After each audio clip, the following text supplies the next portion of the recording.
empezar. ¿Listos? ¿Listos? Sí, profe. Bueno, miren, les había enviado un documento que se refiere a la idea de la justicia, y esa idea de la justicia está íntimamente ligado a la propiedad. En la gran discusión de las sociedades a través de la historia es cómo se distribuyen los recursos. ¿Quién los posee? ¿Quién es el dueño de los bienes y de los recursos? ¿Será entonces que debe ser la propiedad privada? ¿O debe ser colectiva o debe ser común? ¿Cuál es la mejor forma? No, déjame. Estoy hablando. ¿Me escuchan? Chicos, desactiven sus micrófonos. Bueno, continúo. Bueno. Señor, puede proseguir. Pero es que hay estudiantes que se ponen a hablar y entonces ahí con los micrófonos activos no se interrumpe. Bueno, entonces la gran discusión es esa. ¿Quién tiene la propiedad y cómo la tiene? ¿Es justo que la propiedad sea privada? ¿Tiene que ser pública? ¿Qué incidencia tiene el concepto de la propiedad dentro de los mercados? ¿Por qué tiene que ser la propiedad privada para que exista mercado, para que exista competencia, para que exista consumo? ¿Por qué si la propiedad es pública o los bienes son públicos, se generan situaciones donde nadie tiene incentivos para transar? Les envié esta pequeña historieta, pequeña alegoría que redactó el hindú Amartya Sen, que es Premio Nobel de Economía, en un libro que se llama La idea de la justicia. Él expone un conflicto suscitado entre tres niños para ver cuál de esos tres niños posee la propiedad de la flauta. Digamos que son tres niñas. Mafe reclama la flauta con el fundamento consistente en que ella es la única de las tres que sabe tocarla. Las otras dos niñas no lo niegan. Y además Mafe dice que sería muy injusto negar el instrumento a ella porque es la única que realmente puede tocar la flauta. Si eso es todo lo que sabemos y el argumento en favor de dar la flauta a esta niña es el único que existe, pues es un argumento muy fuerte. La flauta hay que entregarla a quien la sabe tocar. En este caso sería Mafe. Pero ese no sería el único escenario. Un escenario alternativo, Ángela, otra niña, toma la palabra y defiende su reclamación de la flauta con el argumento que ella es la única de las tres que es tan pobre, que no tiene juguetes propios. La flauta entonces le ofrecería a Ángela algo con que jugar. En ese momento, las otras dos niñas no lo niegan. Es más, las otras dos niñas admiten que son tan ricas y bien provistas de entretenimiento. Y por tanto, si esa es la única situación posible, sería justo entregarle la flauta a Ángela. Si solo se hubiera escuchado a Ángela, su argumento fuera muy poderoso. Sin embargo, hay un escenario alternativo, un tercer escenario, el de la tercer niña.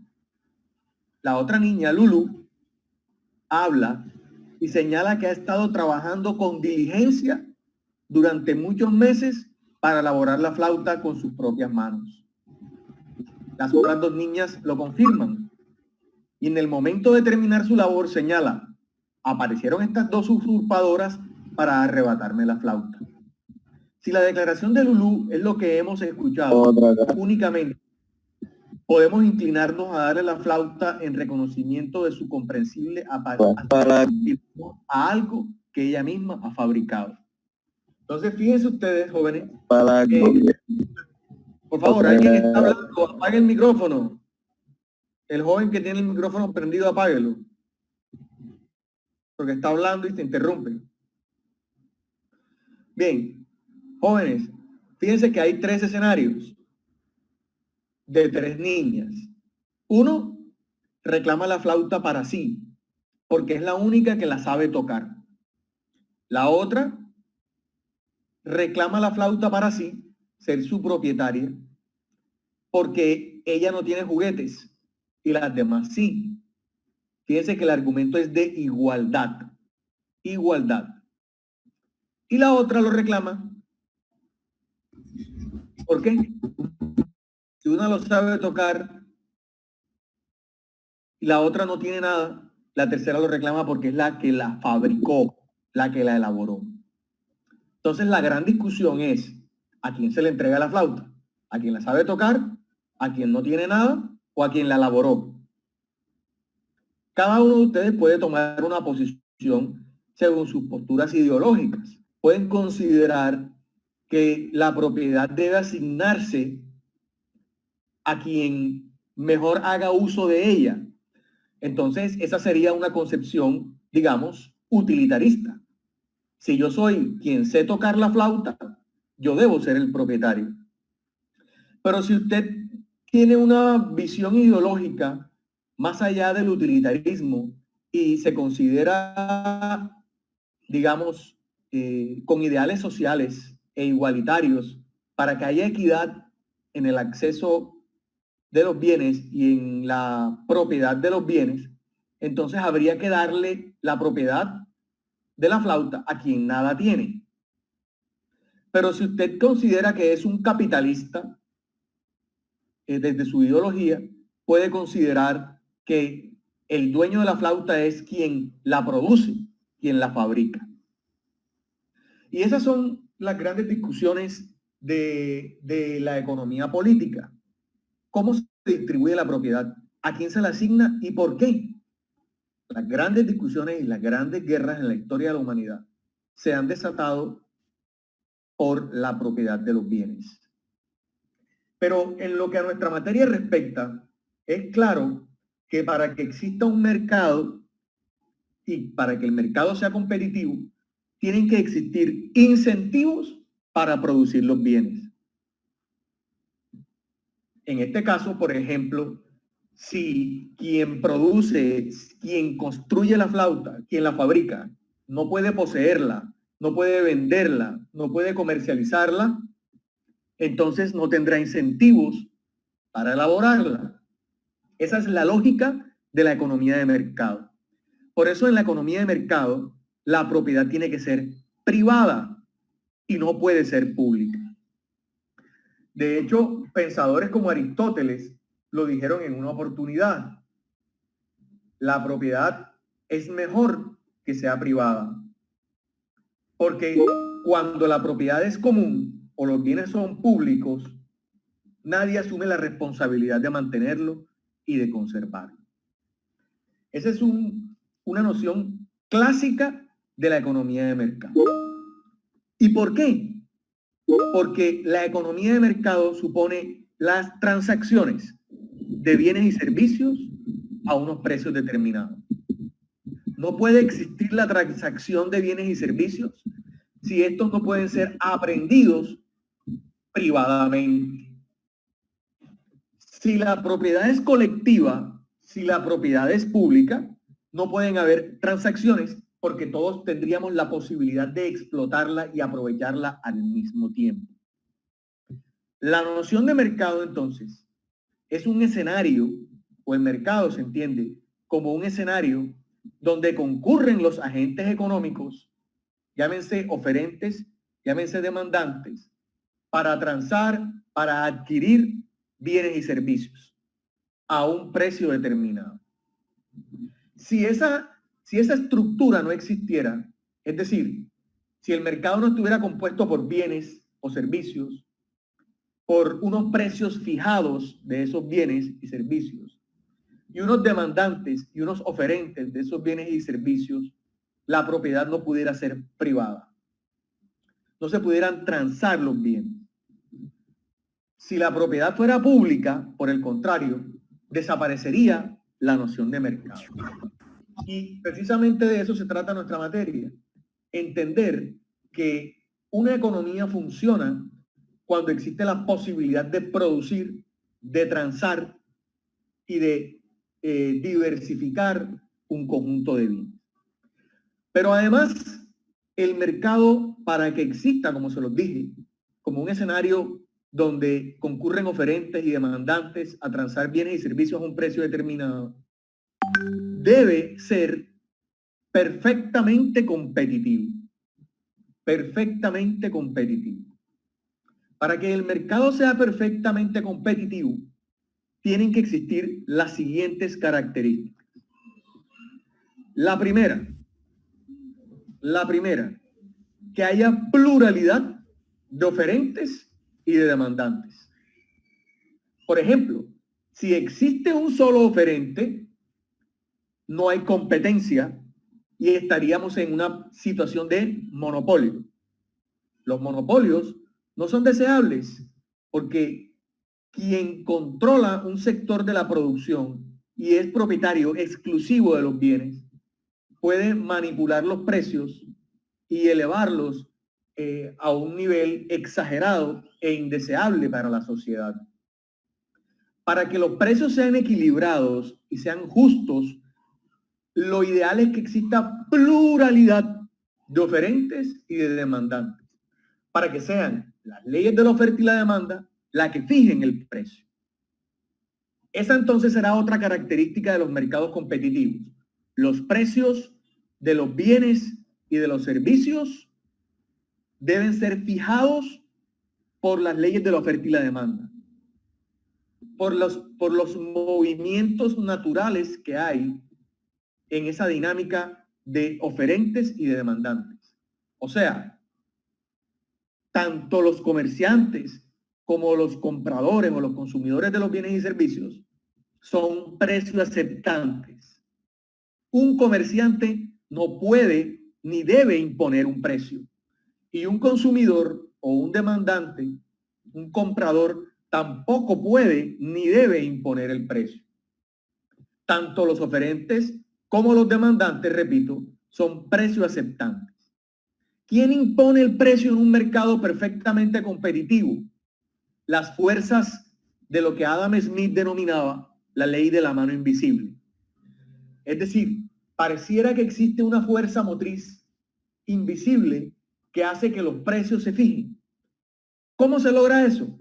Cuando concurren en ese mercado un conjunto o una pluralidad o una multitud de demandantes y de oferentes que discuten entre sí el valor de los bienes y de los servicios. Se discute y cuando el conjunto de oferentes pone a disposición los bienes y los demandantes desean comprarlos, las mismas leyes naturales hacen que los precios se fijen por sí solos. Entonces, repito, para que el mercado sea perfectamente competitivo, no solamente tienen que existir pluralidad de oferentes y de demandantes para que no haya monopolio, sino que además ellos tienen que ser precios aceptantes, tanto oferentes como demandantes. No pueden imponer el precio. Otra característica de los mercados perfectamente competitivos consiste en que los mercados no deben crear barreras de entrada ni barreras de salida. ¿Qué quiere decir eso? Pues que debe existir una absoluta libertad para que tanto los oferentes como los demandantes accedan al mercado, entren al mercado o salgan de él. Entren al mercado o salgan de él. Cuando un mercado no permite el acceso a ciertos sectores de la economía, pues no permite que haya competitividad y eso no es deseable. De lo que se trata es de que haya competencia, de tal suerte que si el mercado crea barreras para que se impida el acceso de los comerciantes, de los oferentes a esos sectores de la economía, pues el mercado no será perfectamente competitivo. Entonces vamos resumiendo y repetimos. Para que el mercado sea perfectamente competitivo, tiene que existir pluralidad de oferentes y demandantes. Que los precios los fijen las leyes de la oferta y la demanda. No pueden fijar el precio ni los demandantes ni los oferentes, porque demandantes y oferentes serán precios aceptantes. Y además no deberán existir barreras de entrada ni de salida a esos mercados. Otra característica muy importante para que los mercados sean perfectamente competitivos consiste en que los bienes sean homogéneos. Para que pueda haber competencia en ciertos mercados, tiene que haber una homogeneidad de los bienes. ¿Qué significa que los bienes sean homogéneos? Que tengan unas características distintivas comunes y que guarden los mismos patrones de desempeño y de utilidad y de satisfacción por parte de los consumidores. Dicho de otra manera, con un ejemplo, Coca-Cola no va a poder competir, por ejemplo, con una empresa distribuidora de whisky. ¿Por qué? Porque la Coca-Cola y el whisky no son bienes homogéneos. La Coca-Cola es un refresco y el whisky es una bebida embriagante. Si ven la diferencia, la homogeneidad significa, repito, que los bienes tengan unas características distintivas comunes, unas características propias que les permitan tener un mismo desempeño, una misma función y satisfacer una misma necesidad. Entonces, un avión no es un bien homogéneo respecto de un vehículo automotor terrestre como un carro. Entonces, al no haber homogeneidad, no puede existir una competencia entre esos dos sectores de la economía.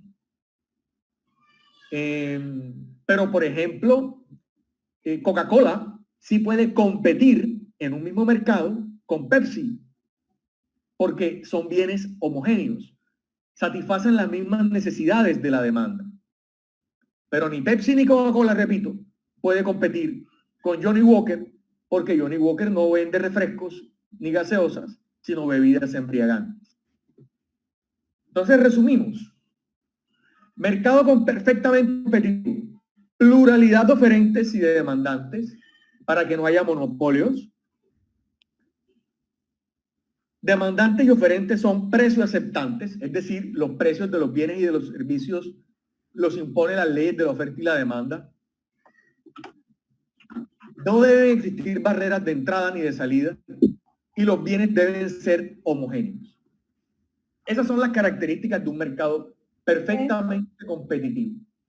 Pero repito, retomando el inicio de nuestra charla, para que eso se dé, la propiedad necesariamente tiene que ser privada.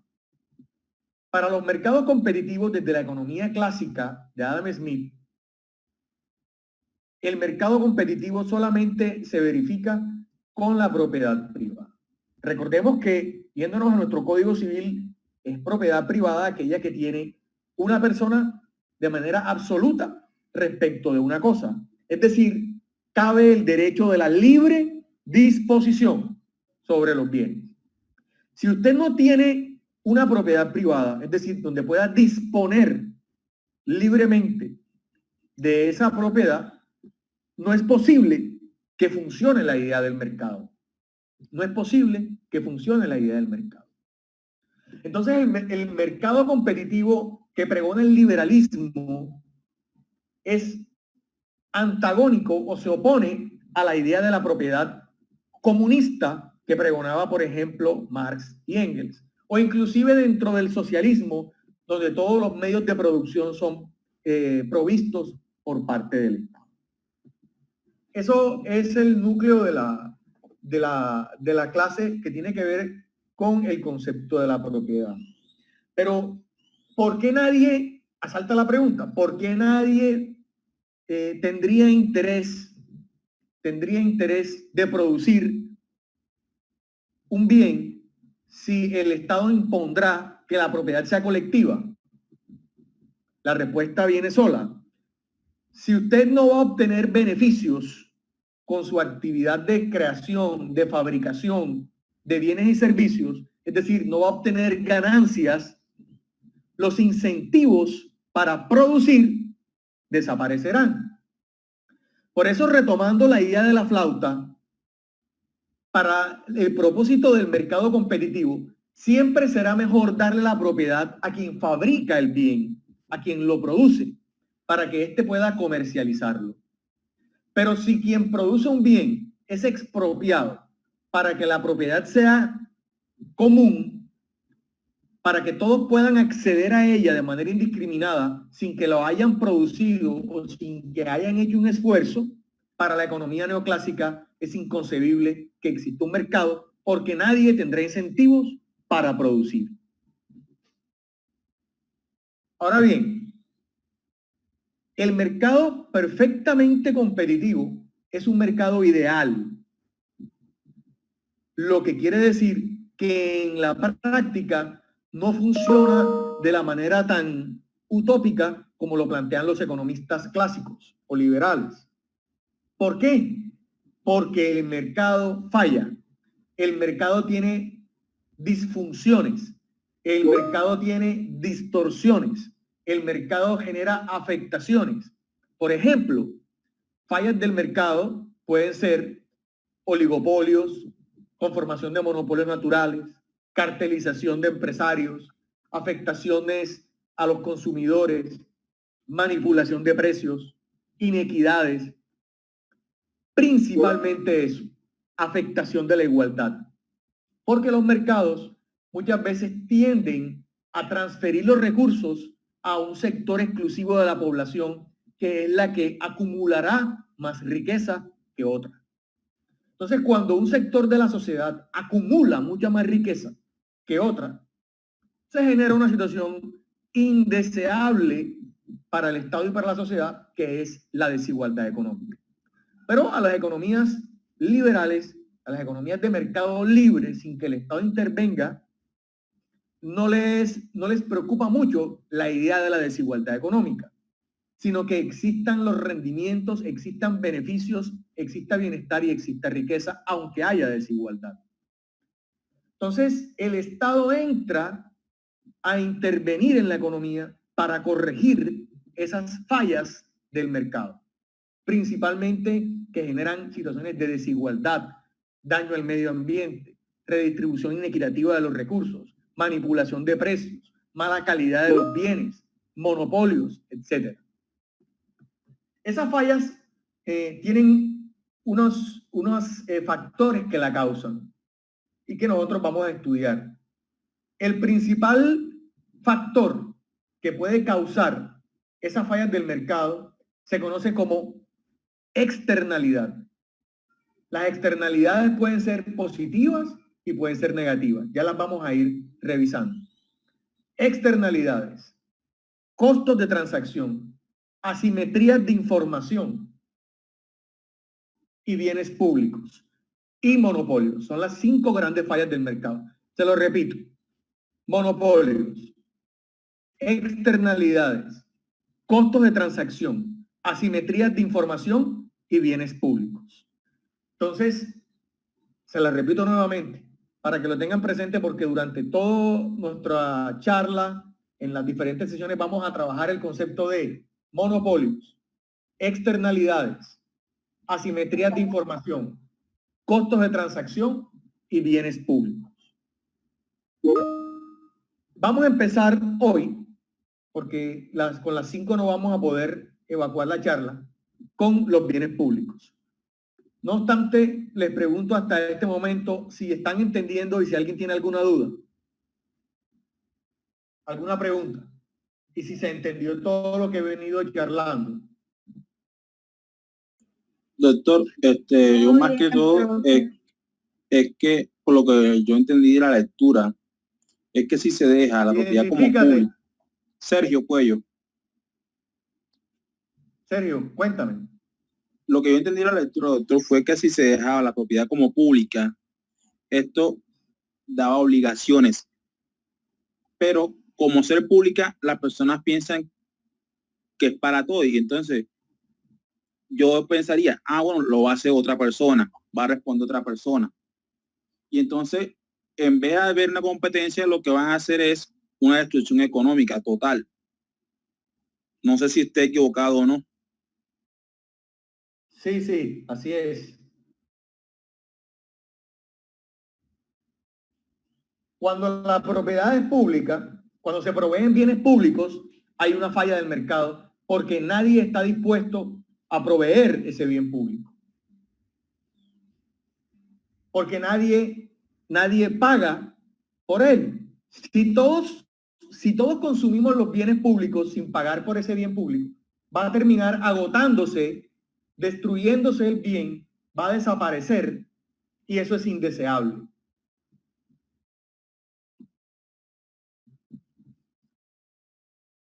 ¿Sí se entendió? ¿Alguien tiene alguna duda? ¿Un comentario? doctor. ¿Lo escucho? ¿Algún comentario? Profe, usted se refiere a que en el sistema liberal, donde la propiedad es meramente privada, normalmente se dan fallas de mercado, como que se acumula la riqueza, no hay una distribución de estas equitativamente. Mi pregunta es la siguiente: si la propiedad privada falla, entonces optaríamos por la pública. ¿No hay un punto intermedio donde, si bien hay propiedad privada, el Estado puede entrar a solventar estas fallas de mercado? Sí, de eso se trata. De eso se trata. Ahora, no es que la propiedad privada falle, porque la propiedad privada simplemente es un derecho. Lo que falla es cómo se logra distribuir la propiedad en un mercado por diversas circunstancias que generan inequidades o afectación en los precios de los bienes. ¿Ves? Pero la propiedad privada como tal no es que falle, lo que fallan son los mercados que no funcionan adecuadamente.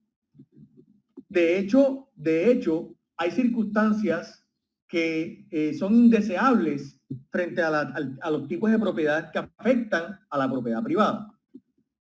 Me refiero a los bienes públicos y entro a explicarlo. Mire, los bienes públicos en economía tienen dos características distintivas.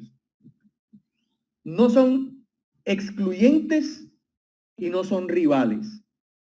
Esas son las dos características de los bienes públicos. No excluyentes y no rivales. No excluyentes y no rivales. Cuando un bien no es excluyente, cuando todos podemos acceder a él sin pagar ningún costo. Un bien no es excluyente cuando todos podemos acceder a él sin pagar ningún costo. Por ejemplo, el aire que respiramos es un bien público porque no excluye a ninguna persona de su consumo.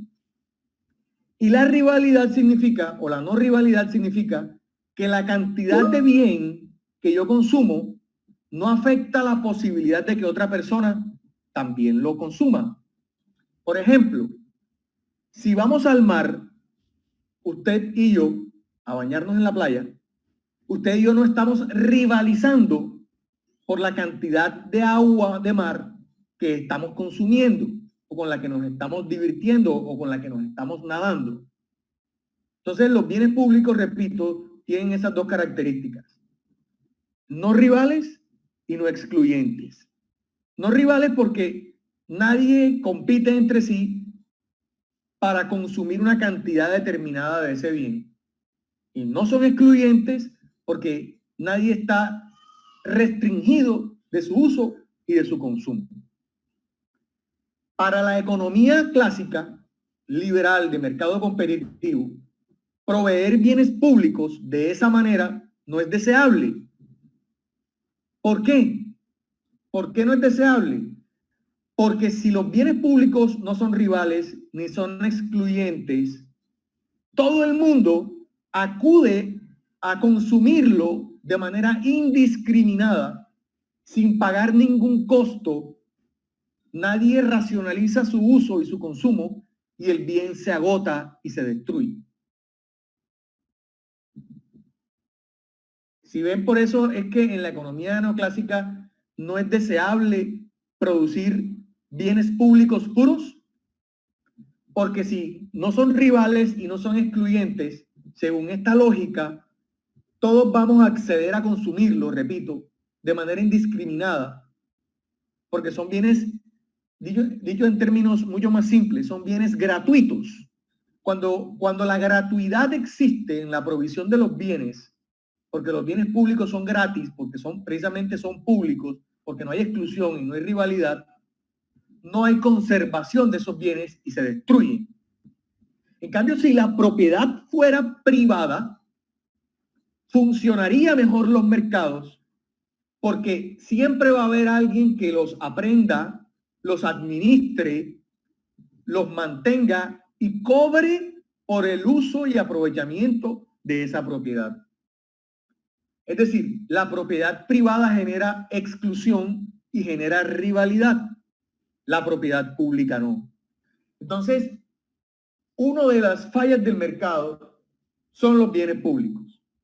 Los bienes públicos, como no son rivales ni son excluyentes, no son considerados importantes para el funcionamiento de los mercados competitivos. Imagínense ustedes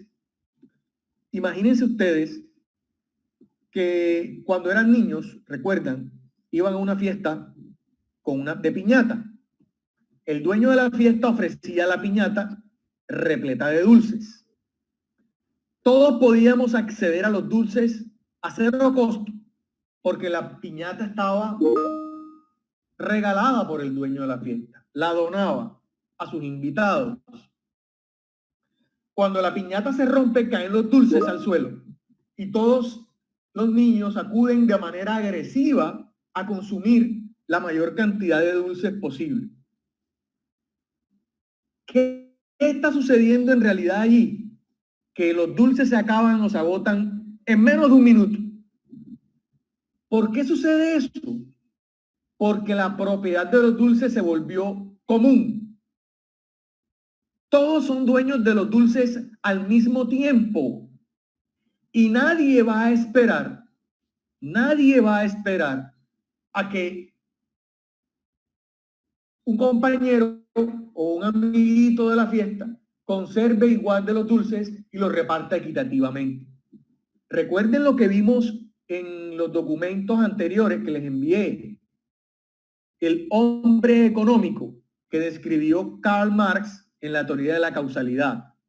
Los individuos actuamos económicamente y el hombre económico tiene tres grandes características. Es racional, es egocéntrico y es maximizador. Entonces, si yo observo que en una fiesta están regalando dulces en una piñata para todos, mi racionalidad, mi egocentrismo y la maximización de mi bienestar me llevarán a tratar de aprender o de acaparar la mayor cantidad de dulces posible.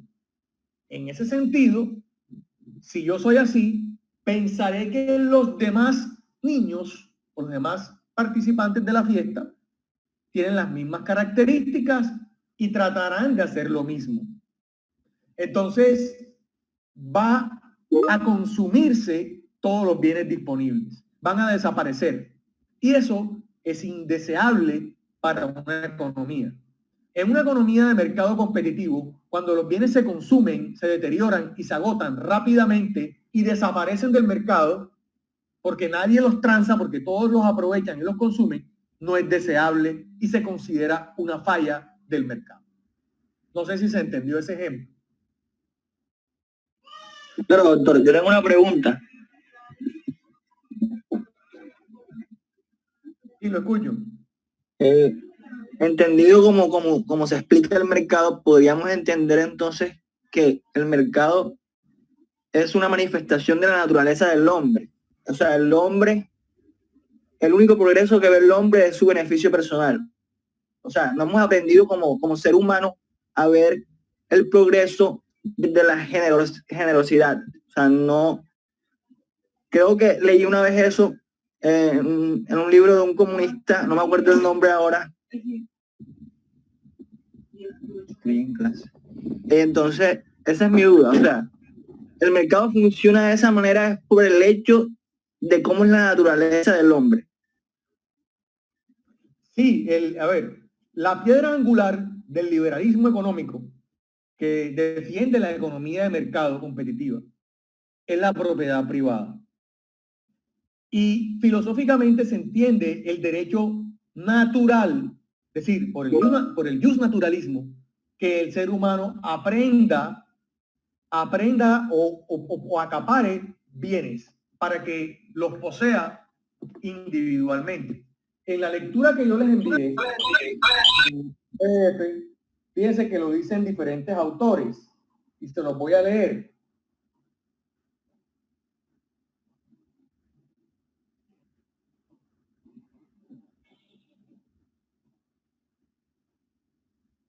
Fíjense, en el siglo XVII, todas las tierras y viviendas de Europa eran propiedad de los monarcas.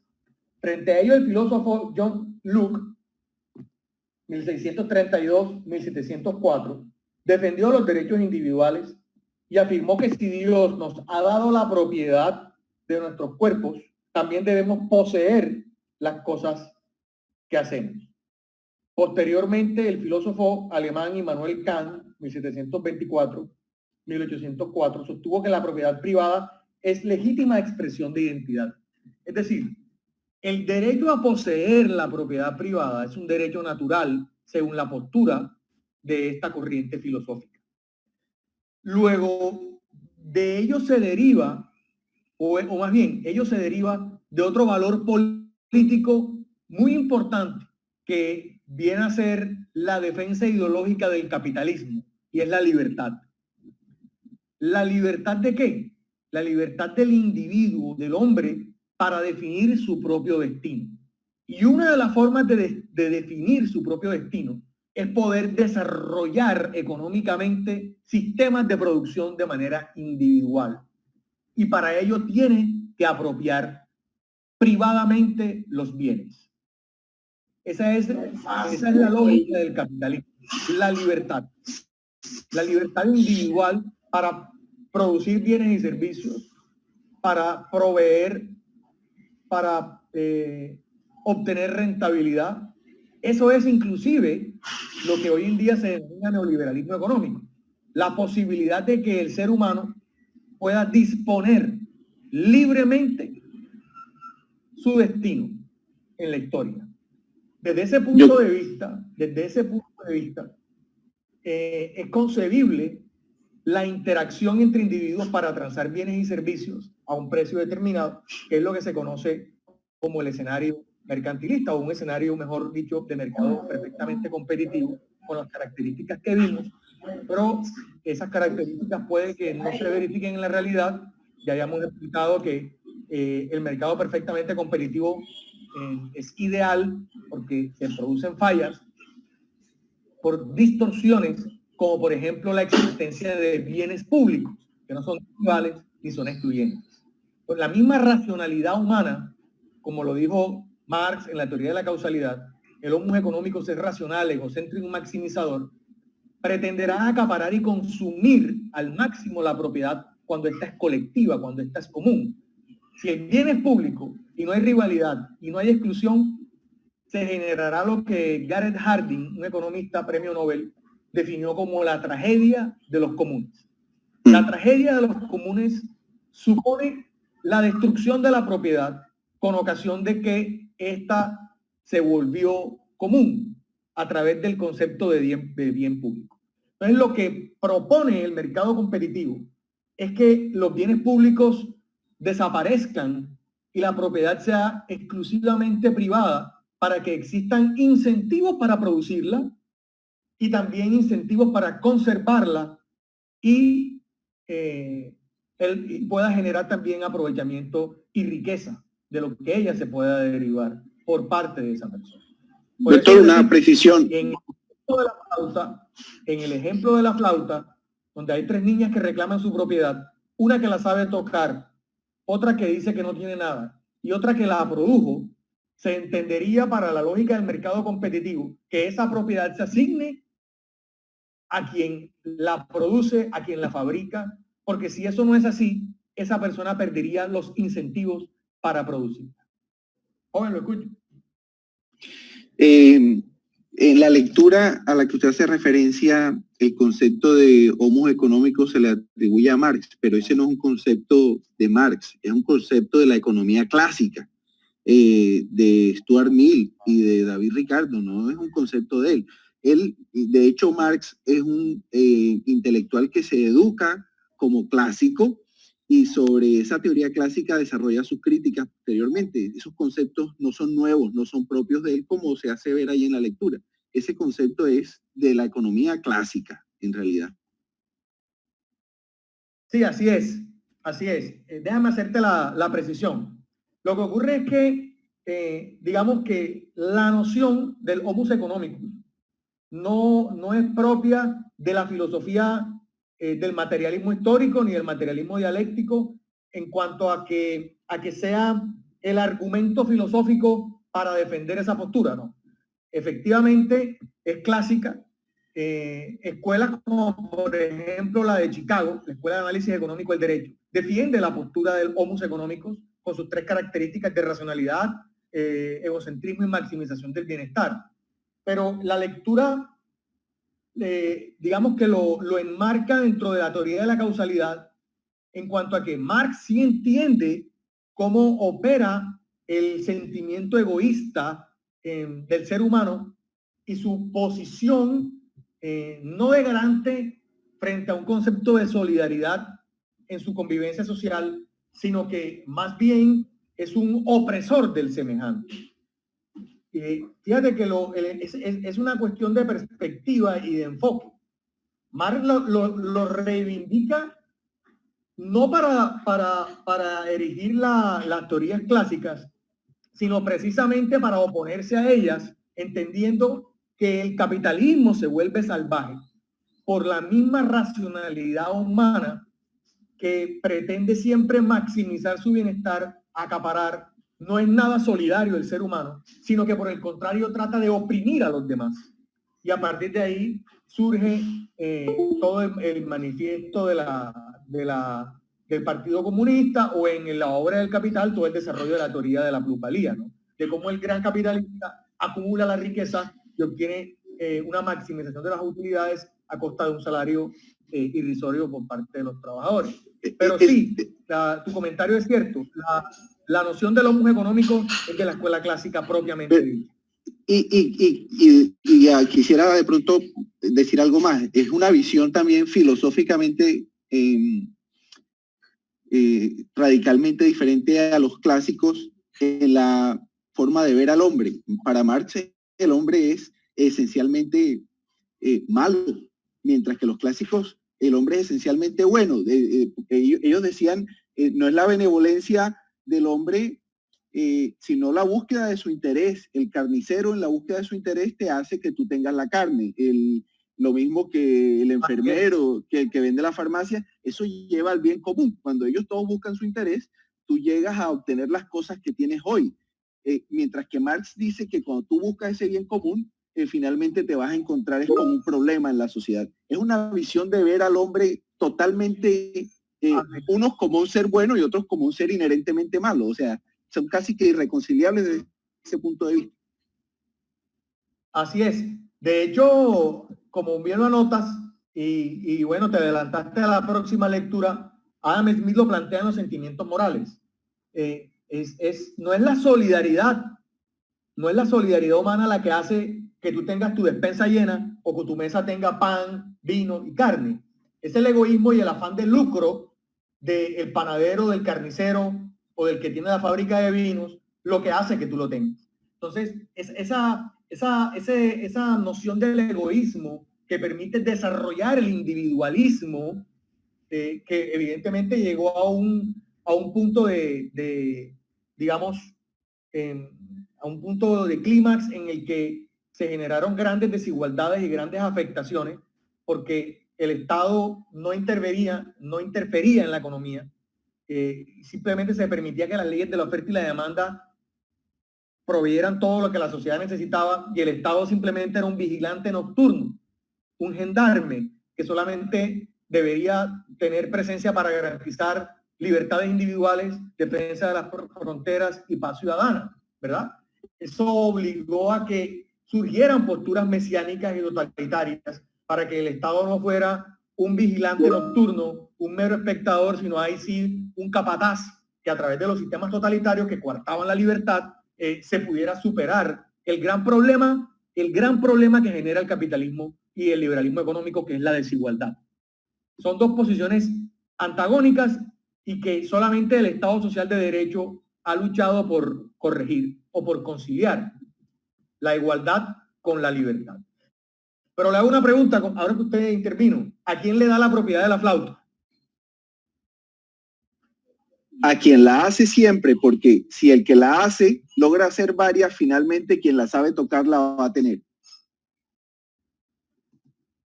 Y alguien se casa con la idea de la igualdad, el que no tiene ningún juguete no la merece tenerla, ¿sí o no? O sea, merece tenerla, pero de todos modos a nivel económico, hasta términos económicos, no nos serviría de nada. Realmente, porque desde la teoría neoclásica no lo merece. Desde la visión neoclásica no lo merece. Ajá. Porque no lo trabajó. Ni siquiera desde una visión utilitarista lo merece, porque no la sabe tocar. Exacto. Desde una visión socialista que trata de buscar equidad en la adquisición de los bienes, pues podría ser más bien como cuestión, es más, eso es como más de cuestión de los valores de la persona, pero de buscar como igualdad o equidad, pero a cuestión de competencia económica no nos sirve de nada, porque no hay competencia y no hay producción de tal. Claro. Piense esta reflexión. Si yo le doy la propiedad a quien la sabe tocar, no va a haber más flautas, porque quien fabrica las flautas no va a tener incentivo para fabricar más flautas. Si yo le doy la propiedad a quien la fabrica, va a tener incentivo para fabricar muchas flautas. Eventualmente, quien la sabe tocar, ante tantas flautas que hay, va a poder adquirir una flauta por un precio irrisorio, porque hay muchas flautas en el mercado. Así es, así es. Esa es la lógica del tema. Y por eso regresamos a la primera falla del mercado que estábamos estudiando, los bienes públicos. Si los bienes son públicos, desde el punto de vista de la economía, sus dos características generarán imposible crear incentivos para producirlo. Les coloqué el ejemplo de la piñata. ¿Por qué? Porque las dos características van enfocadas a que no son rivales ni son excluyentes. ¿Qué es lo que propone entonces la economía de mercado competitivo, la economía neoclásica? No proveer bienes públicos de esa manera, porque va a generar la famosa tragedia de los comunes. Entonces, buscar mecanismos de restricción, de exclusión, para que haya al menos un costo, así sea mínimo, de los bienes para conservarlos, para mantenerlos. Porque si no se paga ningún costo por el acceso a los bienes y a los servicios, definitivamente nadie va a tener incentivo para proveerlo, como lo dijo acá el compañero, y existiendo una provisión inicial de esos bienes se van a agotar y se van a destruir. Ese es el concepto de bien público que sería indeseable para la economía competitiva. No rival, no excluyente. El otro concepto que se torna en una falla, la externalidad. A ver, ¿quién me puede decir qué es una externalidad?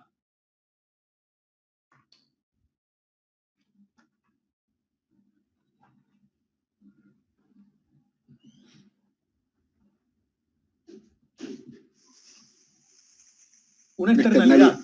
La externalidad es una afectación que produce un agente ajeno al mercado. Por ejemplo, el paso de un río sobre un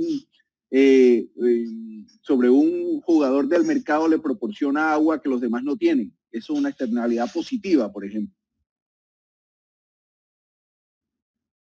Sí, fíjense, la externalidad se puede definir de muchas maneras.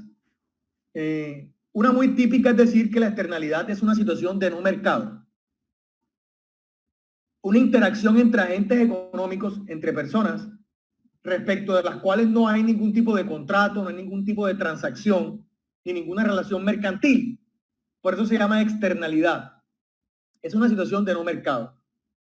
También la podemos definir como la acción que genera un agente económico que pudiera generar una afectación hacia otros sin que este agente económico que genera la afectación compense por el daño generado. En este caso, la externalidad sería negativa. La otra situación es cuando un agente económico provee o genera un beneficio sobre los demás, pero los beneficiados por ese comportamiento o por ese beneficio o por esa acción no pagan o no retribuyen a la persona que lo genera. Ambas situaciones de externalidad, tanto positiva como negativa, son indeseables para la economía de mercado competitivo. Un ejemplo típico, clásico, de la externalidad negativa es la contaminación ambiental por parte de las empresas o por parte de una flota de buses de transporte público dentro de una ciudad. Cuando ustedes ven un bus de ternera contaminando, destilando gas, monóxido de carbono, dañando el medio ambiente, inclusive su propia respiración y su salud, en una avenida, Pedro Heredia, en la ciudad de Cartagena, eso que está sucediendo ahí, ni más ni menos, se llama externalidad negativa, porque el propietario del bus con su conductor están contaminando el medio ambiente y le están dañando su salud a usted. Y no lo están compensando por ese daño. ¿Qué debe hacer el Estado para corregirlo? Esa falla, pues buscar soluciones a esa externalidad. Una puede ser que quien genera un daño medioambiental, por ejemplo, como en este caso, lo mitigue o lo corrija, ya sea implementando alguna tecnología que evite contaminar de esa manera, o ya sea, por ejemplo, lo que se implementó en Medellín, pagar un impuesto por contaminar, pagar un impuesto por contaminar. O lo que hacen las multinacionales que explotan los recursos naturales y los minerales en Colombia, como por ejemplo el níquel, el petróleo, el carbón. Ellos pagan una regalía. ¿Por qué? Porque la regalía tiene como propósito generar una compensación económica al Estado por la afectación al medio ambiente cuando estas multinacionales, cuando estas empresas explotan los recursos naturales que están en el subsuelo. Esa es una externalidad negativa, es una falla del mercado y el Estado tiene el deber de intervenir para corregirla.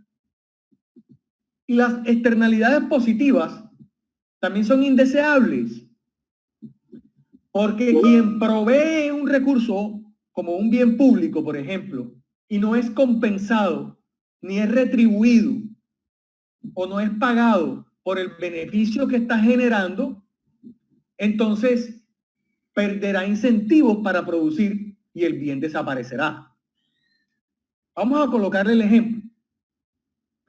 Imagínense que el alumbrado público de su ciudad, de Cartagena, no costara ningún valor económico, o sea, su servicio fuera a cero costo. Se convirtiera el alumbrado público en un bien público,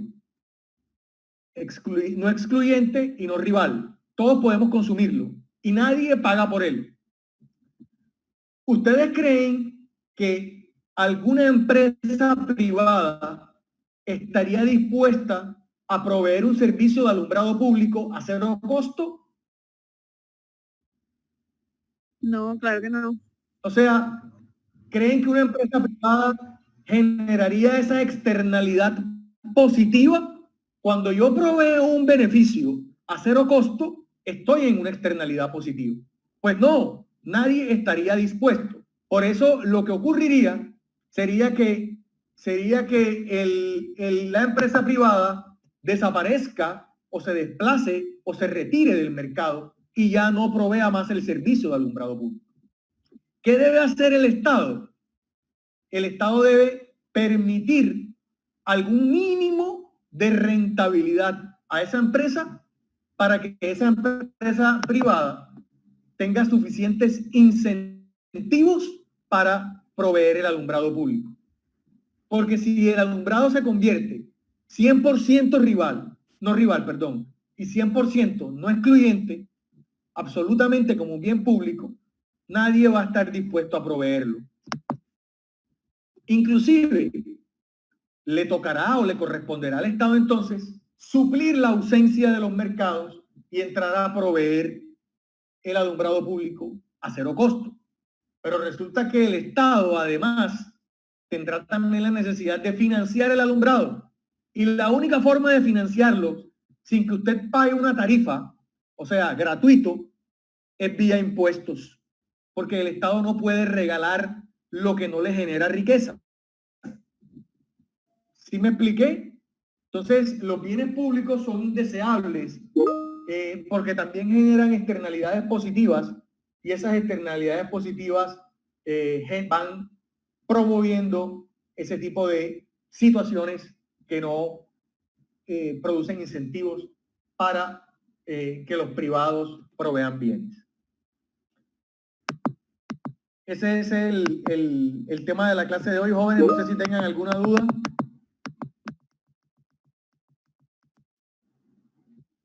Profe, usted hizo referencia a que el viernes podría dar una clase de retroalimentación para aquellas personas que no han entrado, ¿cierto? Señor. Entonces, quería saber si podían unirse personas de la mañana que tampoco han entrado. Yo soy de la mañana, he entrado a las clases de la tarde, pero hay personas que no han entrado por la cuestión del cese de actividades y se quieren poner al día. Sí, yo te dije que el viernes en la mañana. Sí, yo no tengo ningún inconveniente de reunirme con los estudiantes el viernes para ponerlos al día. Bueno, profe, muchas gracias entonces. Diles que me programen una hora y con mucho gusto lo hacemos. Les voy a enviar otro documento para la clase del jueves a las 5 de la tarde, jóvenes. Muchas gracias. Listo, doctor. Gracias. Muy bien. Bueno, doctor, muchas gracias.